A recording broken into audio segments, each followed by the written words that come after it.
Hey, are you ready to start your business and you don't know what to do or how to get this done? Good thing. Today I'm going to teach you guys step by step of how to register your business with your state step by step. So without further ado, I'm going to go ahead and share my screen with you all and we're going to jump right into it. Let's go. Alrighty, you guys. So the first thing you want to do is go onto Google. Once you get on Google, you want to make sure you type in Secretary of State and then put in the state that you are registering your business for. Now, keep in mind when you get ready to register your business, just because you live in one state does not mean you have to register your business in that exact state. If you stay somewhere and you want to register your business in a different state, as long as you have a physical address, you can do so, but you have to make sure that you have a physical address and that your business will be doing business within that state. So in this demo, I'm going to show you guys step-by-step walkthrough of registering with the state of Mississippi since I am from Mississippi. So let's go ahead and just jump right into it. So when you get ready to go on Google, just make sure you put in Secretary of State in the state that you're trying to register. So on here, we're going to put in Mississippi Secretary of State Business Search. So when you get ready to look for your exact state, you want to make sure that you're going on the direct site of the Secretary of State. You don't want to go on any other website that's going to take you somewhere that may try to charge you an upsell just to do these things for you.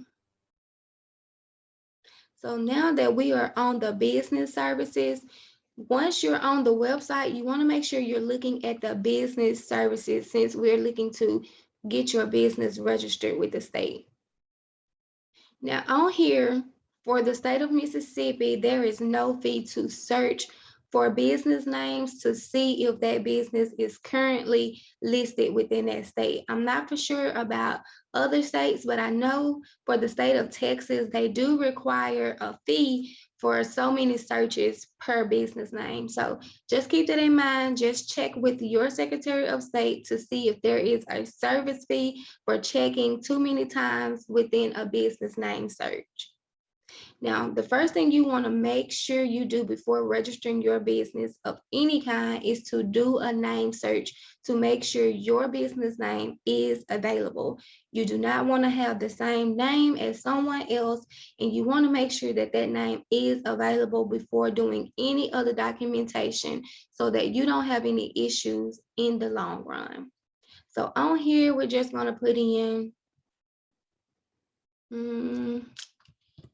business is lit. Let's just see if that's a name. So as you can see, it's a 0 business names. So this means that this name is available for search. So that means that you can use this name. What's a popular name? Like I can't even think right now of something. I don't want to waste a lot of time on trying to do a business name search. But yeah, that's how you will do a business name search. Whatever your state requires, you want to make sure that you do your business name search before registering that business.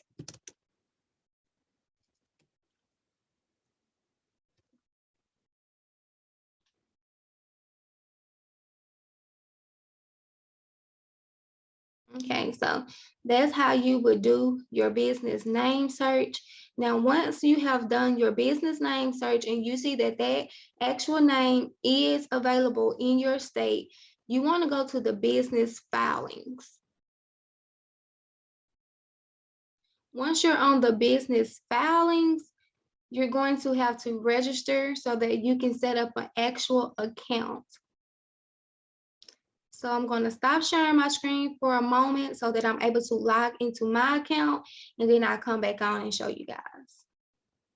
Okay, so once you are in and you have registered with your state so that you can have your login, you want to make sure you keep your login and your password, because anytime you need to file your annual reports, or if you decide to start another business, you will have to have that same username and password so that you're able to log in.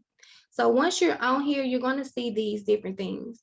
Now, I'm not here to give you guys any advice on what formation to file your business under. But for me, most of my businesses are under a LLC, and that's because it protects me as the owner of my company. So that helps me to not be established as over my business, so that my business and myself are separate. So none of my assets are together when it comes to business wise. So you always want to make sure that you do consult with your attorney or your CPA to see which business filing may be best for you. So once you're on the business filings, here where it says file an annual report, keep in mind that each year that you are in business, at the beginning of the year, you have to file an annual report. If your business has been filed with your state, each year you have to update this. No matter if you make no money, you want to put in $0. In order to keep your business active and not have your business to be closed onto their website, you want to make sure that you do file an annual report each year. So that's something to just throw in there. So on the website, you have your name, reservation, and formation filing. This is what you want to look for on your Secretary of State website. You have Form a Mississippi Corporation, nonprofit, LLC, and that's what we're looking for, the LLC. So for me, again, that's what I like to file under. So we're going to go ahead and we're going to click on this. Now, if you're someone who's not trying to go ahead and register your business with your state, they may have an area where you can reserve your business name until you're ready to go ahead and make that payment for it. So today we're going to form. So you're going to hit the form so that you can form this business.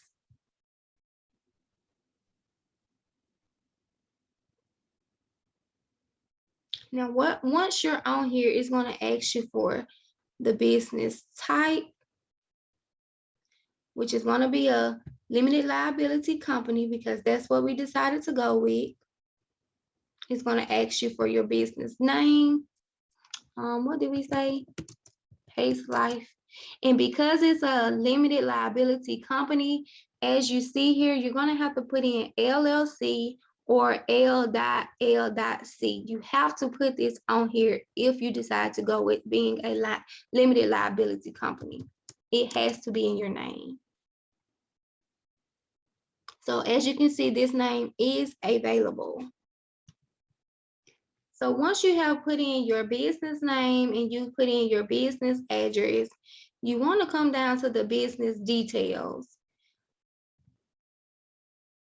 Now with the business details, you have to put in the codes that are required for the formation of your business. So depending on what type of business you're looking to start, this is how you're going to find that code. You just want to make sure that you put in the keyword search closest to your business entity. So for here, they have a list of different codes, but if these codes does not represent your business, you want to make sure that you find a code that's going to actually represent your business. On here, let's see if we can search for consulting maybe.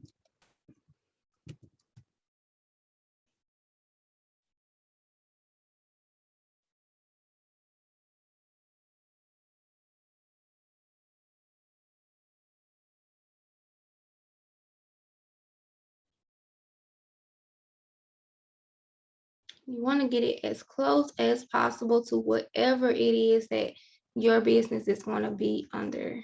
So here we're just going to put in business startup consulting services. And this will be the code for that.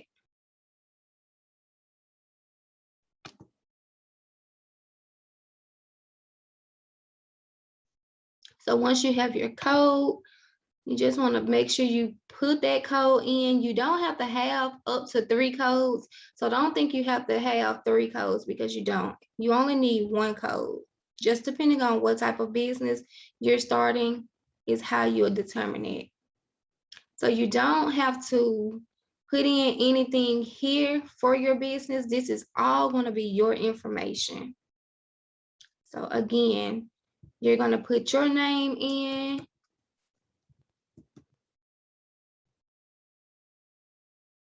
You're going to put your address here. You're going to put your email address here. And down below it say for you to do the signature. So when you get ready to sign, it should pop up this. So you're gonna choose exactly what you are within your business. And on this particular demo, I'm the manager of the company because it's only within my name. So then you're gonna put your first name, your last name, your address again, city, state, and postal. Now, once you finish this, you'll be able to go to the next page. And because I'm not actually trying to register as a business, I'm not going to go to the next page, but on the next page is going to ask you to go ahead and submit this form in if everything is correct. Once you submit this form in and everything is correct, for the state of Mississippi, they allow you to go ahead and make your payment online. Now, for the state of Mississippi, there is only a $50 fee. I know for the state of Texas, there is a $300 fee. So just depending on where you're located or where your business will be held, you will have to do research within your Secretary of State website to see exactly how much that filing fee is. But when you go on the Secretary of State website, you will be able to see all of that information before you even register for your business. All right, you guys, so you want to make sure before you even register your business that you do a check with your state to see if your business name is available before you decide to do this paperwork. You can also check in case your state does charge just for business search. You can also check with GoDaddy and see if that name is available on their website. If that name is available for purchase for that domain, then it may mean that that name is also available. You can also look into looking on Google just to put in that business name to see if anything pops up. And if nothing pops up for that name, then that means that that name will be good for your company. Research and you know if that name is available before going to try to register your business. Again, make sure that you check to see which formation will be best for you, whether that's a LLC, a S Corp, a C Corp, whatever you decide. Just make sure that you do your homework and that you know exactly which formation will be best for your particular business. That brings us to the end of this video. I hope it was helpful for you guys, and I'll talk to you guys in the next video.